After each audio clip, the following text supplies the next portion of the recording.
Hello दोस्तों, नमस्ते, जय माता दी। मैं अपने चैनल नेहावली लोकगीत में आप लोग का स्वागत करते हैं। छोटा सा देवी गीत प्रस्तुत करने जा रही हूँ। आपको कैसा लगे कमेंट बॉक्स में जरूर बताइएगा। अच्छा लगे हमारे चैनल को लाइक करिए, चैनल सब्सक्राइब करिए, कमेंट बॉक्स में जरूर बताइएगा।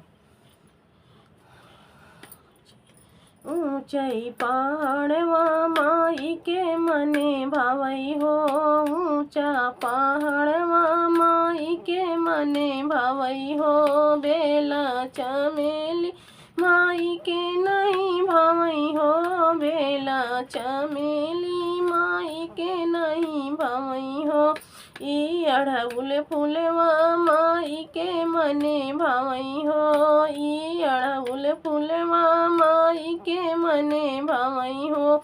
ऊंची पहाड़िया माई के मने भावई हो, ऊंचा पहाड़वा माई के मने भावई हो, ऊंचा पहाड़वा माई के मने भावई हो। पेड़ा मिठैया माई के नहीं भावई हो, पेड़ा मिठैया माई के नहीं भावई हो। ई हलवा पूरी माई के मने भावई हो, ई हलवा पूरी माई के मने भावई हो।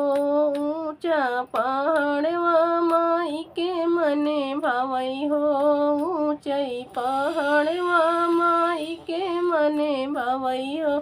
साड़ी लहंगा माई के नहीं भावई हो, साड़ी और लहंगा माई के नहीं भावई हो।